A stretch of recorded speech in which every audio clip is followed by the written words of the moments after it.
It's 2 o'clock and you're listening to KBYE in Oklahoma City. It's 91 degrees outside, and it's time now for the Clara Luper Show, live from the St. John's Baptist Church in Oklahoma City. Good evening, ladies and gentlemen, and a happy good evening to you wherever you are. This is the Clara Luper Radio Show, and today's show is being brought to you by your favorite Allstate insurance agent, Marilyn Hildred.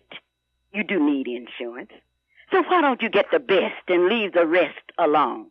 Call Marilyn at 755-7252 or call her at 427-8399. Happy birthday to Marilyn Hildred today. She always celebrates her birthday the Saturday before her actual birthday. So today, friends from all over the United States are gathering at our home to say happy birthday to Marilyn. Marilyn would like for me to tell you thanks. You have made her the number one Allstate insurance agent in this state and in her region. You went to Marilyn for your automobile insurance, your home insurance. Yes, you let Marilyn write your life membership, and she's making this program possible. Today, I'm at this beautiful St. John's Baptist Church in Oklahoma City, Oklahoma. I have brought with me a large number of young people who are here attending the NACP State Conference. You would ask, why did we select St. John? Today is a day when we must look at ourselves as a people. We must look and understand our own history. How can a person better understand history than to go to St. John's Baptist Church, where history was made, where history is being made? Let us look at the history. The St. John Missionary Baptist Church was organized on a cold day in January 1919 by a minister and 80 members of a church. With the organization of the new church, the minister, Reverend W.D. Hill, became its pastor, but only served about 9 months. And 9 months later, he went to attend a national convention and never returned. The church at this time was operated by the leadership of its strong deacon board. But in August 1920, it happened. Reverend J.W. Johnson, who had come to Oklahoma City from St. Louis, Missouri, was invited to conduct a revival for the church. And during this revival, 75 new members were added to the congregation. It's no surprise then that Reverend Johnson became the pastor of the St. John's Baptist Church. This was a small church, but this church grew and grew and grew. And finally, years later, Reverend W.K. Jackson became the pastor of the church. And because of his pastorship, because of his leadership and the followers of this church, today St. John stands as the largest church in Oklahoma City, Oklahoma. And I can really say it's the most beautiful church in America. And I'm very fortunate in that I have here the associate minister of the St. John's Baptist Church. And there are some questions that I know the people out in radio land would like to know, especially those of you that are visiting with me in Wichita Falls, Texas. You want to know about the St. John's Baptist Church.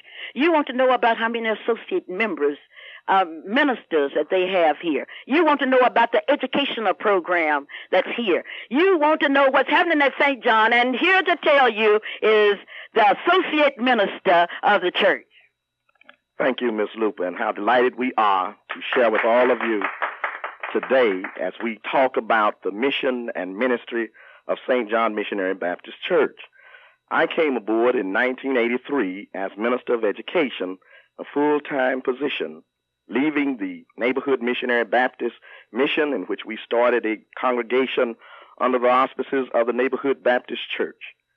Dr. Jackson has touched the lives of many preachers, students. He is a visionary leader. He's a dynamic leader. He gives oversight not only to our congregation, but he is influential in the Progressive National Baptist Convention, where he was a charter member of starting that convention. He's been active in the rights of blacks in South Africa, and he's caused all of us to seek to minister to the total man here at St. John. Dr. Jackson believes that the church should be just as professional as any institution in society. We have 9 staff members here at St. John. The co-pastor serves along with Dr. Jackson. He is a graduate of Bishop College, also a graduate of Perkins Theological Seminary. He has completed his doctoral ministry at Midwestern Theological Seminary. We have a parish fellowship minister who is responsible for seeing to it that the deacons and leaders give oversight and communications to the members who are sick, to the members who are inactive, and to communicate all of the ministries and activities to the membership, and that is Miss Diana Franklin. Miss Franklin is completing a Master of Science Management degree at Southern Nazarene University. Brother Kenneth Kilgore is the minister of music as well as the business administrator. He is a graduate of Bishop College. He is responsible for the music programs of the church as well as the business and administrative procedure that keeps the church running on a daily schedule. Sister Belva Smith is the administrative secretary. She is responsible for scheduling the activities of Dr. Jackson and Dr. Jemison, and she also works in the reception area as church clerk. Also, Miss Mabel Kennedy is church secretary. She is responsible to the Minister of Education for coordinating with him all of the educational activities as well as any other duties. And we don't look upon these women as just clerk typists, but they are a part of this ministry. We believe that women do have a significant role in the Lord's church, and it goes beyond cooking and typing because God has assigned them a role. Then we have Brother Ransom, who serves as the physical fitness minister. Dr. Jackson believes that not only should the soul be in shape, but the mind and the body. Mr. Ransom gives a direction to the activities of all that takes place in the Family Life Center, such as basketball games, aerobics, workouts, judo, as well as the drama, the plays, productions, all held in the Family Life Center. He gives leadership to that. And then Reverend Cleo Backus is the part-time director of evangelism. He gives oversight to the outreach of the church. He leads the church to touch those who have not embraced Christ as Lord and Savior. And this does not necessarily mean that he throws tracts or Bible verses at people, but he is responsible for the outreach of the church. And then we have started the St. John Christian Heritage Academy that is headed up by Dr. Thomas English, going from grades K through 4, fully staffed, and the young people come here every day. They receive a well-rounded education that teaches them self-respect, self-esteem, and giving honor and glory to God. That program is well underway, and next year we would like for you to get your children involved in that program. And then Miss Marion McGee heads up the preschool. We started the preschool this year, and we have about 29 children enrolled in that program, and they do more than just babysit. But these children are taught principles. They're taught how to read and to write and how to recognize the alphabets. Also, we have the bus minister who is responsible for seeing to it that those who do not have rides to church, who do not have transportation, are gathered on the bus and made transportation made available for them. And then yours truly is responsible for all of the educational activities that take place. This means that we are responsible from the cradle to the senior citizen in preparing for Bible studies and preparing for educational classes, in mobilizing our leadership. For instance, we've been, by the grace of God and this church, we've been studying at Dallas Theological Seminary for the past 5 years on a doctorate of ministry with concentration in Christian education. And one thing that we've decided to do here at St. John, and that is to set black people free in the area of lay ministry so that they do not have to look to the pastor or the minister for everything that they need to do in the area of ministry. So we're in the process of mobilizing our laity with teacher training workshops, which teach our Sunday school teachers how to use teaching methods and audiovisual aids to help them get the lesson not only across, but so that the Bible learners know how to take the scriptures and apply them to the problems of daily living. We have implemented from Oklahoma Baptist University the Ministry Training Institute, and that the Bible curriculum enables ministers and lay people who are working full-time work week, who do not have the opportunity, who may not have the opportunity, rather, to attend college, to come here and receive 42 hours of credit upon receiving a Bachelor of Christian Studies degree. We just finished an interesting workshop in the areas of missions actions with our women's of the Women's Missionary Union. In that workshop, we discussed how we could reach the inmates, how we could reach those who have chemical dependency problems, how we can reach teenagers who run away from home, how we can minister to those who are sick and shut in. And out of that workshop, we came away from that workshop with an understanding that we would do something active for God's people rather than sit around and just read the scriptures and discuss the Bible, but get up and carry out the mandates of Scripture. Thank you so very kindly, and I'm very proud of you. And as I travel across country, and as I look at churches, my mind reflects back to a church known as the St. John's Missionary Baptist Church, located in the heartbeat of Oklahoma City at 5700 North Kelly. Thank you so very kindly for being our guest today. So the NACP family has come to St. John's Baptist Church. We've come here today as part of our program. So many times, many of you out there in Radio Land say to me, Clara, why is it that you have fought so hard for integration? And yet, every time you have a chance, you take business into the black community. Let me answer that. To me, integration is a two-way street. And until we can take our money and put it back into the black community, we have missed the purpose of integration. So don't ask me why I came here, for we have received a meal that was so delicious. Don't ask me. Just thank God that He has allowed me to live to see the day when our people can come into a church like no other facility in Oklahoma City and enjoy it. And certainly I would like to encourage other people throughout Radio Land, and especially my white brothers, to take some time out, come into the black areas and see what blacks have to offer.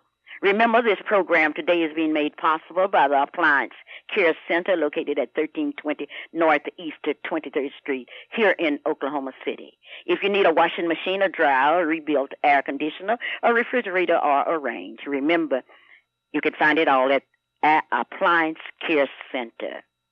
It's NACP time in Oklahoma. The NACP was brought to Oklahoma by Roscoe Dungy. And since then, it has continued to grow. And the youth conference for the state was organized by John B. White. But today it was all youth day at the convention. It started at Lincoln Plaza, with young people realizing that they, too, have a role to play, and they must play that role. And today, we did something that was outstanding at our first meeting. We saluted the youth advisors that had come from all over the state. And they had the opportunity to answer a question that was so important. Why is it that you, as busy as you are, would take up time with the youth? And in a minute, you will have the opportunity to hear from some of these advisors. Dr. Dow is an optometrist, and a good one. If you're having any kind of trouble with your eyes, don't worry about it. Just go to 934 Northeast 8th Street. You may call for an appointment. The telephone number is 235-0536. Dr. Dow's reorganization case will be heard at the Supreme Court in Washington, D.C. on October the 2nd, and many people will be going, and the Board of Education is spending thousands of dollars to keep neighborhood schools. And they know that neighborhood schools are nothing but segregated schools. Well, let's talk to these advisors. I know you're anxious to meet the advisors as they will introduce themselves and they will answer the question that you want to hear, why they would take up time and become advisors of the NAACP Youth Council. Let's start from Muskogee, Oklahoma here. And I wish you were here. I wish you could witness this. Thank you, Mrs. Luper, for the opportunity to be here on your radio show today. I'm glad to be here with these young people. I have been truly inspired by the program that they presented this morning. It made me know that our children are not all lost. I want you to know that I work with these young people because I feel that if our children are to be saved, it will be the black community that must save them. We can no longer wait for the government. We can no longer wait for legislation. We must do it ourselves. I myself am a product of an all-black educational system, a native of Muskogee, Oklahoma. And I am very grateful and thankful to my teachers and my church members and people like Clara, Luper, and all of these sponsors here in this room who inspired me, who helped me to achieve, who told me that I was somebody, who gave me dignity, who gave me pride. And I would like to give back to these young people what was given to me in my formative years by adults who really cared. So we're here today to encourage these young people, to give them some positive role models, to spotlight their achievements, their accomplishments.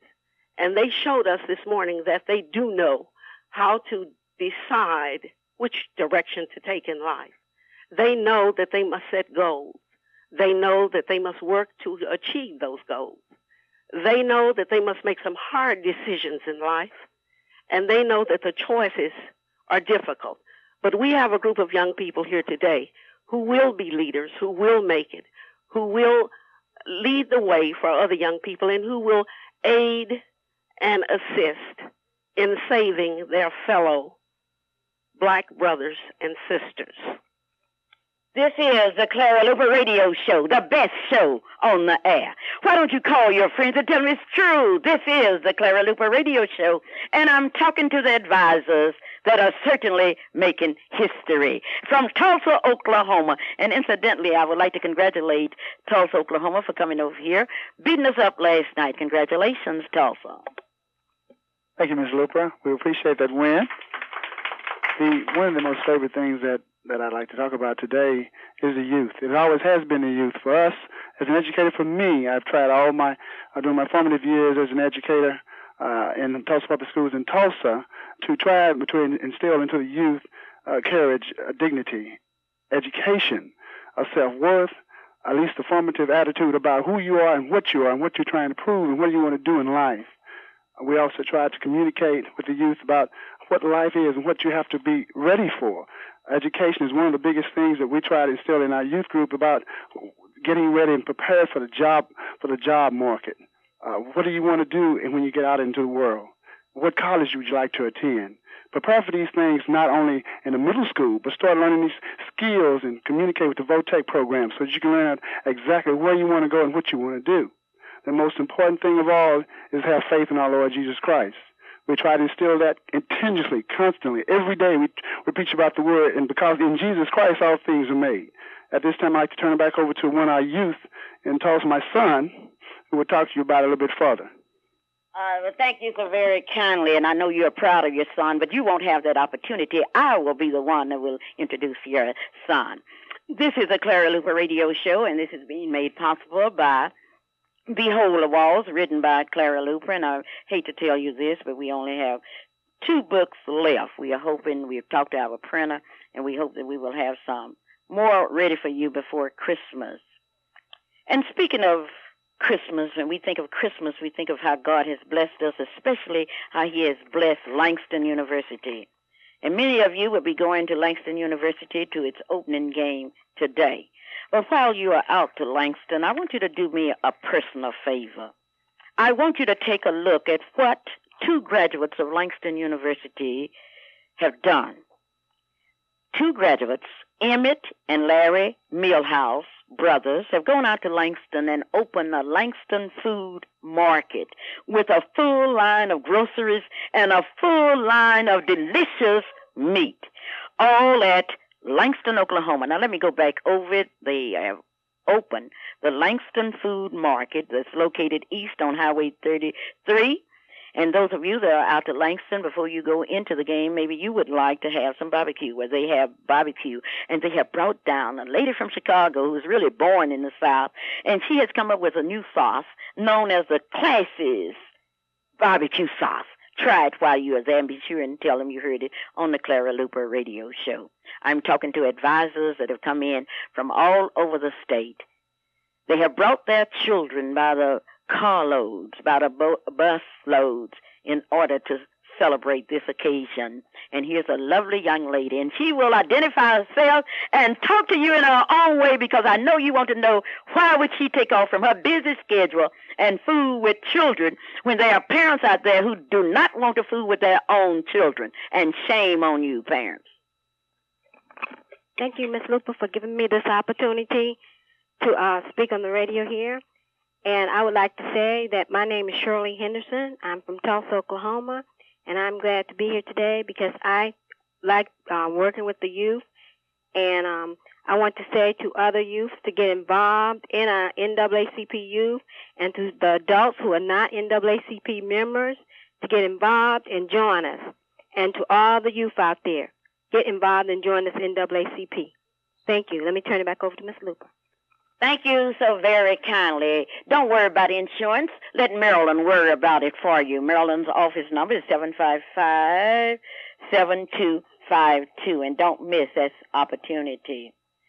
Some people say that opportunity knocks only once. I believe that, because every time I have an opportunity to do something, I'm not going to procrastinate. I'm not going to say, wait. I'm going to do it right now. And speaking of right now, it's time for me to present another youth advisor. Thank you, Mrs. Luper. My name is Barbara Smitherman, and I'm from McAllister, Oklahoma. One of the main reasons I'm involved with the youth is because I am from McAllister, Oklahoma, and that's where we have our institution not of higher learning, but OSP. It's our job and our opportunity to keep our young black children in the streets of McAllister, in the homes of McAllister, not behind the walls of McAllister. Thank you. Well, thank you so very kindly. And she really brought a group. I think she brought some 27 or 28 young people here today. And I'm talking to advisors that I think should be saluted. And here's an advisor that I would like to present to you. Hello, Radio Land. This is Cheryl Fowler, the advisor for the Oklahoma City Youth Branch here in Oklahoma City. And the reason I work with these young people, not because they give me headaches and put gray hair in my head, but because they put so many crowns, so many stars in my crown. I look at little Christopher Easant, who won the Star Search. I look at my own children who were afraid to speak but now can speak. I also look at children that had 2 left feet but now can dance because they came through NAACP Youth Group. These children have put stars in my crown, and this is why I work with the youth in Oklahoma City.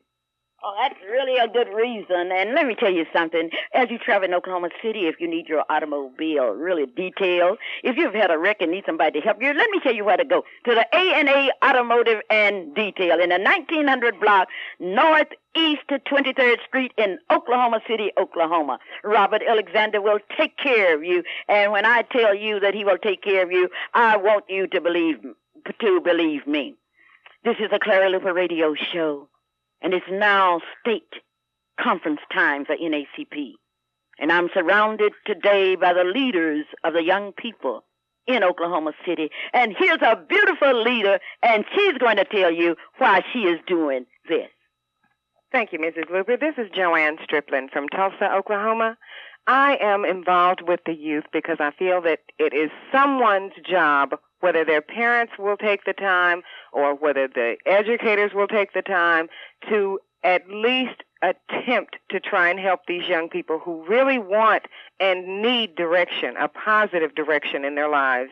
And someone needs to take responsibility or needs to take the time and stand up and say, okay, I'll do it. What do you need me to do? And that's what I'm here for. I love those kids, and I want them to grow up with that love and not become, as one of my coworkers said, inmates or customers of our prison system. Thank you. Thank you so very kindly. I'm talking to adults that are gathered here today in behalf of children. I want you to know that I do appreciate you. And I feel sorry for some of you. I see you on the streets. Nobody runs up and hug you. You know why? Because you have never looked at a child. That's your problem, and that's a serious problem. If you have never done something for a child, I can tell you one thing, and this is a public announcement. You will be a lonesome old woman or a lonesome old man. Yesterday, I faced tragedy. Because as many of you know out in Radio Land, I have a beautiful lake in my backyard. It's called Lake Clara. In my lake, I have 100 goldfish, and those fish were 6.5 years old. Some of them were 6.5 feet. But my co-worker was ill in the hospital, and I was very concerned about her. Turned on the water and forgot that I had left the water on, and when I got up, all of my fish was dead. It was really sad for me. And I've told many of my kids, because some students at John Marshall presented me a fish on my birthday. Others presented me a fish because they had made high scores on a test. But now my fish, all of my fish, is dead. But the sun will shine this evening, tomorrow, and the next day. And I will go back down and look for fish because I had 100, and each fish was a different fish. And those of you that know anything about goldfish, you know different kinds of goldfish. And I had one goldfish in there that was just, I don't know, yesterday when I fed them, they were all looked like they were so happy, and they were just flipping. And, it was just an experience, but now they're all dead. But life must go on, and there are some things that we love that we must say goodbye to. But in years to come, those of you adults that are working with children will be able to say hello. You will be able to receive telephone calls, flowers, gifts, and others, all because you took time to look at a child. And here is another young man that has decided to work with children.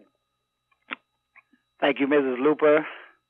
Would like to take this opportunity to tell you that you have my condolences. Not only do you have mine, but I'm sure that you have the condolences of the listeners and those who are attending the NAACP convention here. My name is Cecil Lee.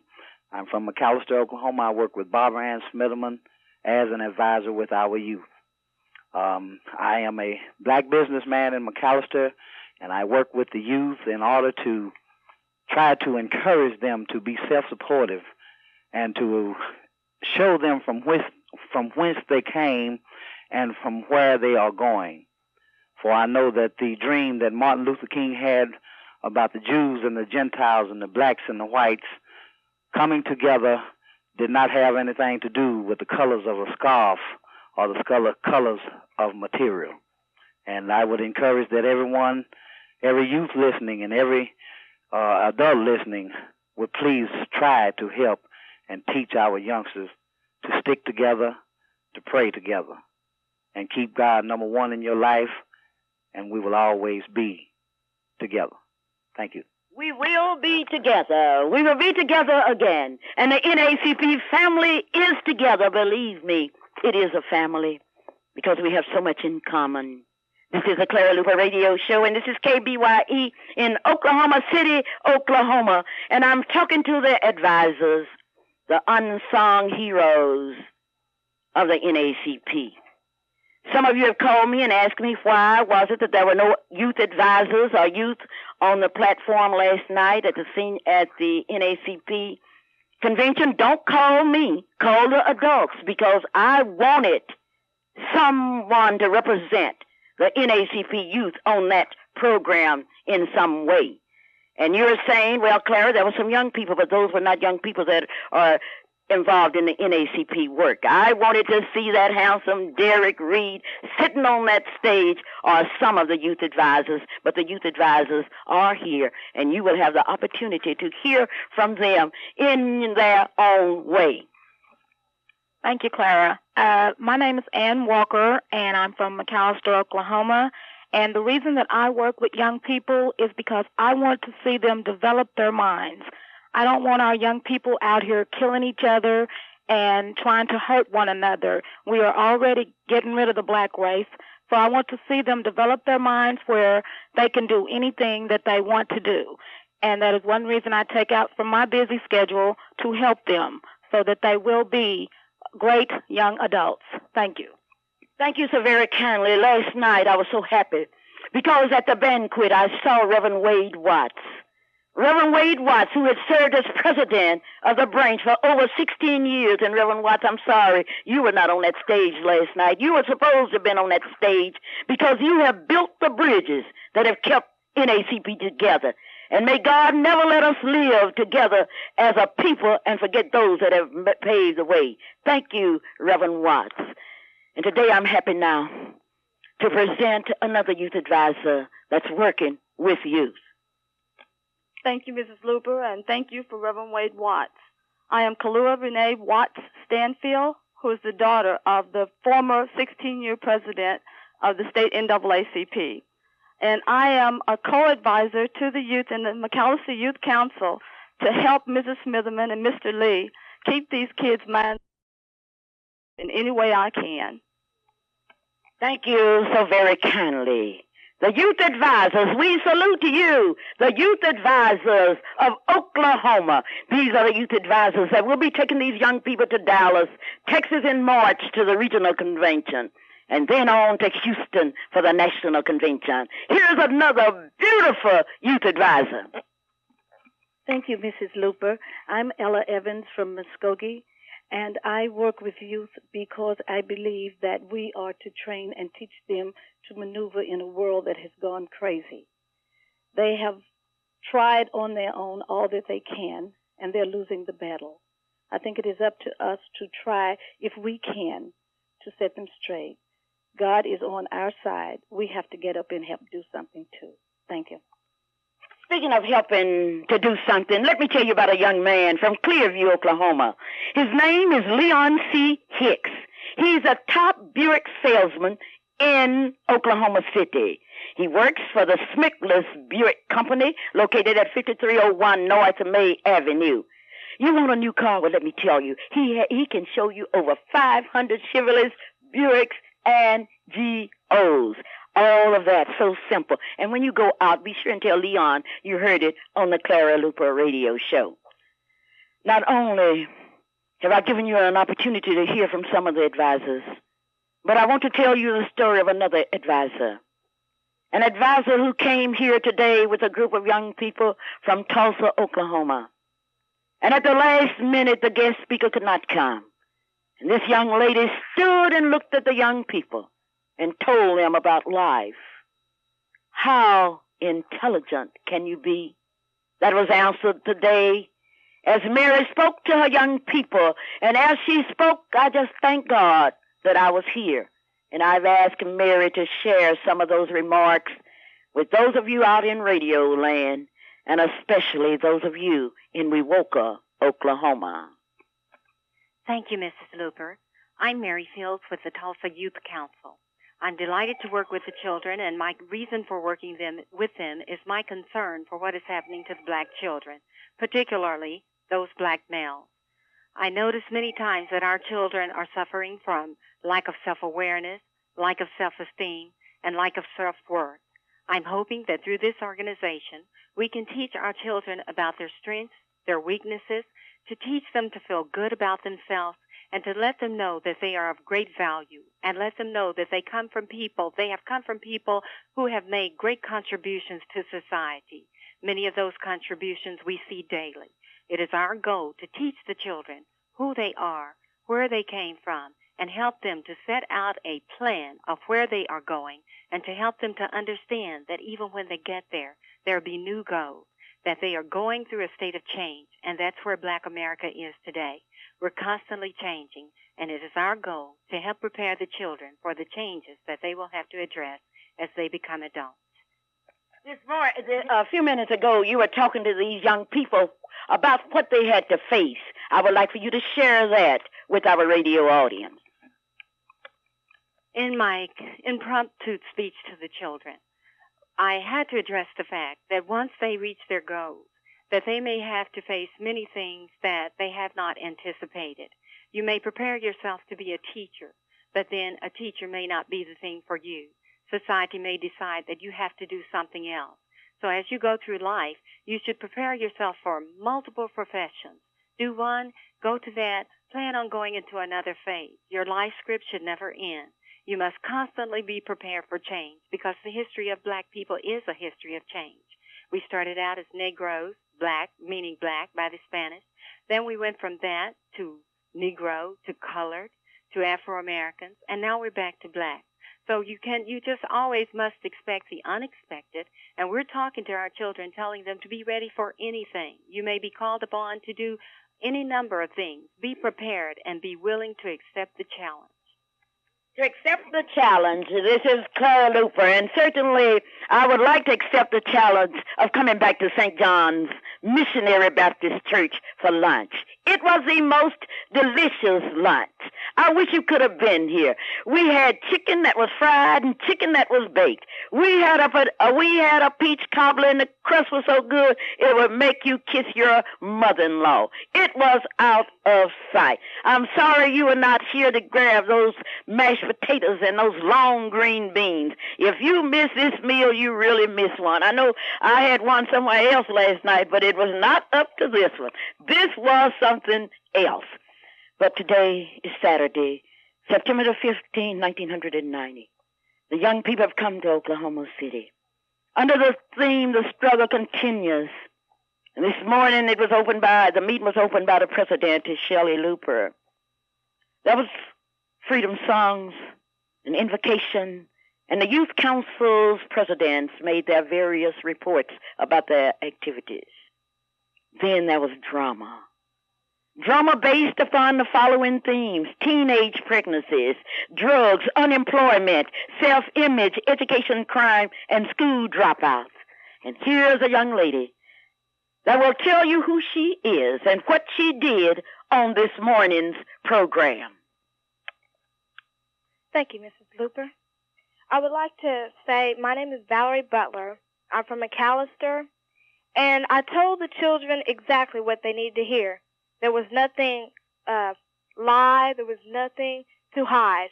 I told them the truth, that we need to find our future. We need to find where we ended up, where we started, and where we will begin. This is a beginning for me because I met Mrs. Luper, and she's wonderful. And when I got up there to say the speech, I didn't have anything planned. I just saw the innocent children that were killed, and I said what I felt. Gang violence is stupid. For children to die over something that made no sense was not right. Thank you. Thank you. I shall always remember what you said about those colors. Would you share that with my audience? Today I talked about the colors of your clothes. The children getting killed over the color that they wear. They walk down the street and they get shot over the red and the blue. It makes no sense because if a little child can't walk down the street to go to a merry-go-round or a park, then something needs to be done. Thank you so very kindly. This program is being made possible by Dr. A.L. Dow, located at 934 Northeast State Street here in Oklahoma City. His telephone number is 235-0536. Now, if you are getting any kind of welfare, did you know you can get some eyeglasses for your child free? Now you know, because Clara Luper has told you, so call Dr. Dow and tell him that you want an appointment. We are talking about a presentation that was made this morning at the Lincoln Plaza, made by young people, written by young people, dramatized by young people. And I was so pleased with these presentations until I brought these young people here, and I've asked them to tell you, the most intelligent radio audience in the world, about what they did. Hello, my name is Tanya Wilson, and I'm from the Tulsa, Oklahoma Youth Branch. Today we talked about the vanishing black male. We discussed this subject because our black males today are becoming a vanishing species. We said that drugs, crime, and AIDS have virtually wiped away the black males. we said that when kids join gangs, they get in so much trouble over colors that don't make any sense, and then they end up dying. Then we talked about AIDS, how when men become homosexuals, they eventually die of AIDS if they don't die of getting shot in the gangs first. And then we talked about suicide, because a lot of black males today have just said that life isn't worth living anymore, and that they end up killing themselves. Thank you. Thank you so very kindly. This is the Clara Luper radio show, and I'm talking to the leaders. Just think in the future I can say that I talked to a doctor, I talked to an engineer today, I talked to maybe the first, maybe the second, but maybe the third Speaker of the House of Representatives or the President of the United States. And I know wherever you are in Radio Land, you wish you were here with me to look at the future, and this is the future. Thank you, Mrs. Luper. Hi, I'm James McHenry, president of the Tulsa NAACP Youth Branch. And we've told you about all the problems that we had. You've heard about all the problems that we have and it's going on, but I'm here to tell you about a little change.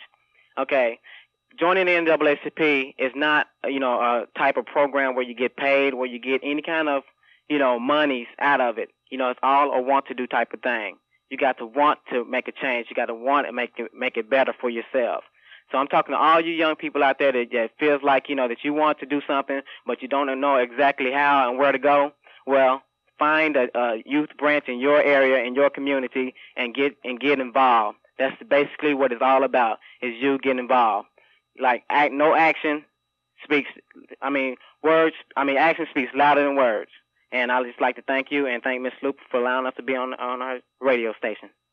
I should be thanking you all because you are putting class into my radio show today. And all next week I can hear David Lee Hall and others talking about this radio show. No other radio show can brag about the fact that they have the kind of personalities that I have. They are here ready to go. And certainly I would not discriminate against anyone. Thank you, Ms. Luper.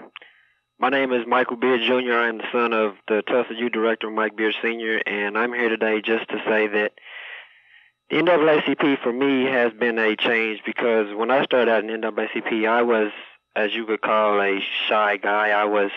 I couldn't talk to people very much. I couldn't introduce myself very well. I couldn't go to people and say, you need to become an NAACPer. But I'm here now, and I can say you need to be an NAACPer. Blacks and whites. It's not a colored situation. It is all groups together.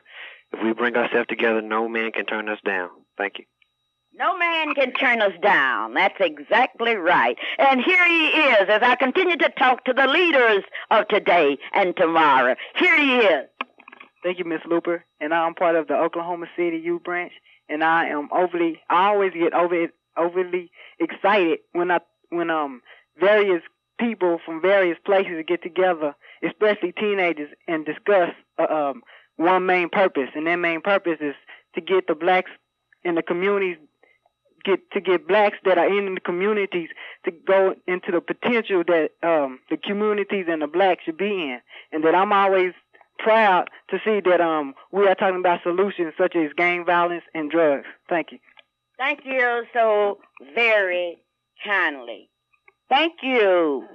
And this program is being made possible by the Langston Food Mart, Langston, Oklahoma, east on Highway 33 in Oklahoma. And those of you that are at the game now and you're listening to the Clara Luper Show, remember after the game, go get you some barbecue. Get you some barbecue. As I talk about it, I can even smell it. And to smell it means that you are going to eventually taste it. Talking to the young people, the leaders of today and tomorrow. Thank you, Ms. Luper. My name is Brendan Mace, and I am currently with the McAllister Youth Chapter in McAllister, Oklahoma. And the two main issues we hit today in our skit are teen pregnancies and gang violence. We think that teen pregnancy and gang violence are two things that are really destroying the black population in America today. We feel that if we don't pull together as one and fight separately as two, that maybe someday we'll be back where we started from, as slaves. I feel that we, the youth of McAllister, Oklahoma, have a responsibility of sharing with the younger people what life is really like today in the real world, and that maybe someday we can overcome what we've been through. Thank you. Thank you. We are talking to the leaders of today, and this is made possible by your insurance agent, Merle and Hildred.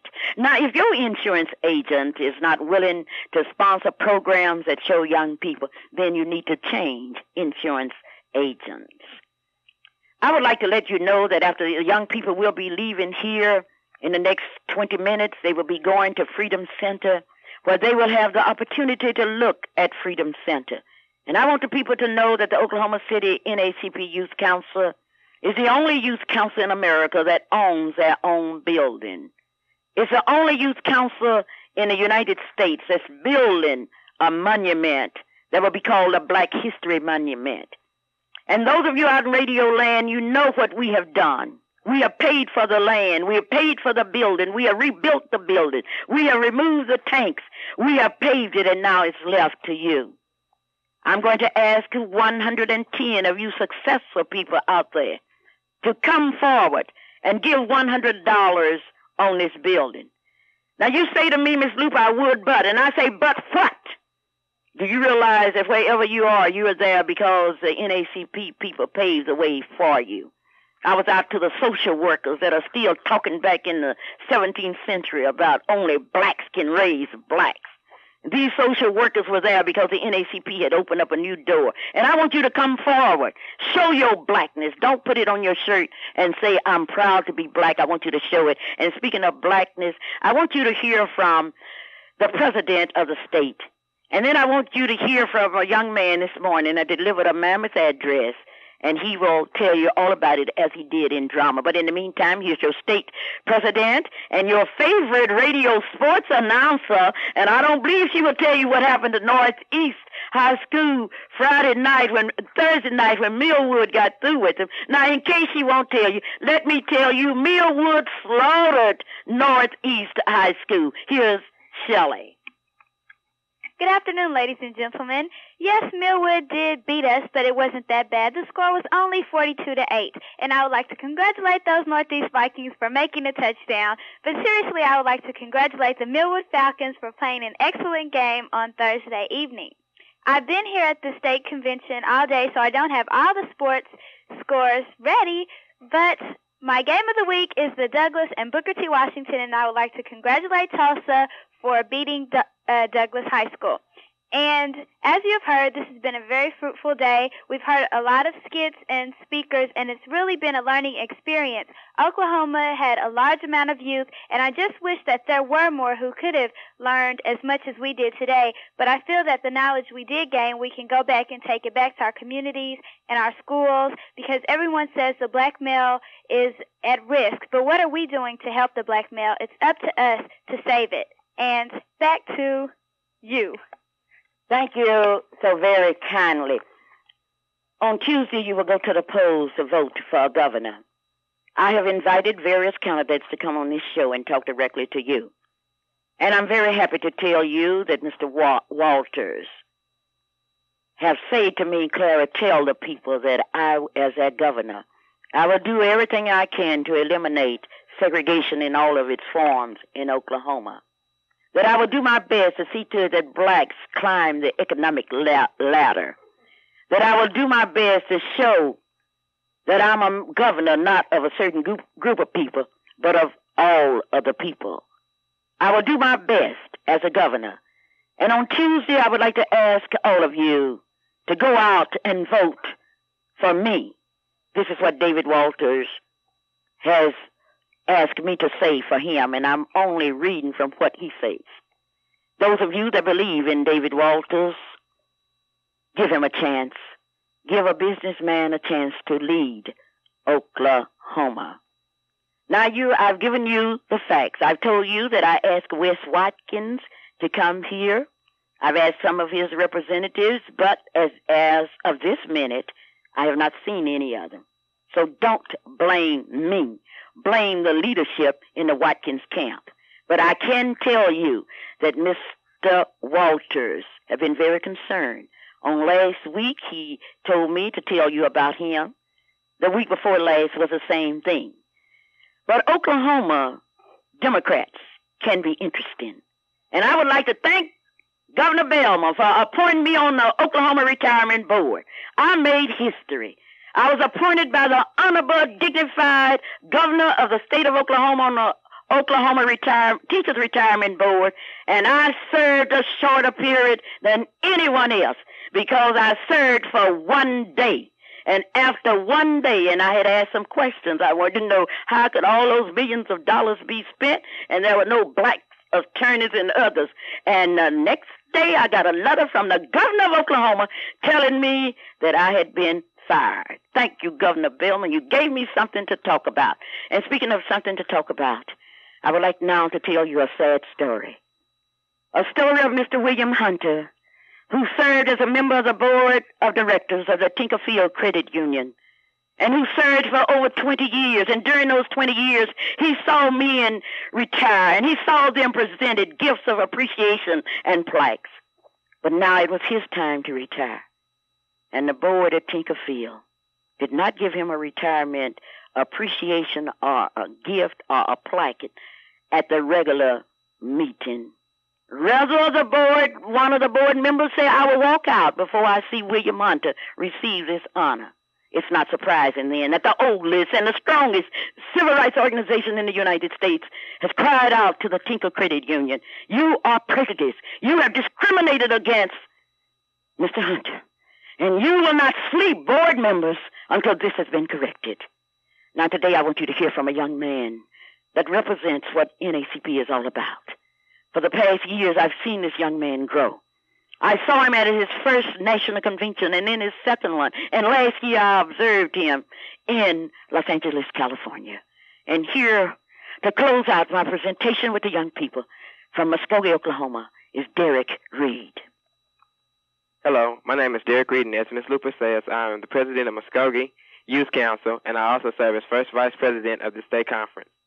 And our program today was kind of basically letting the world know, as I learned at my conventions, as I walked down the halls and saw great people like L. Douglas Wilder, the first black governor of Virginia, as I see people like Jesse Jackson, my message to Muskogee, my message to you is, we as blacks can make it. We can achieve the things doing Ms.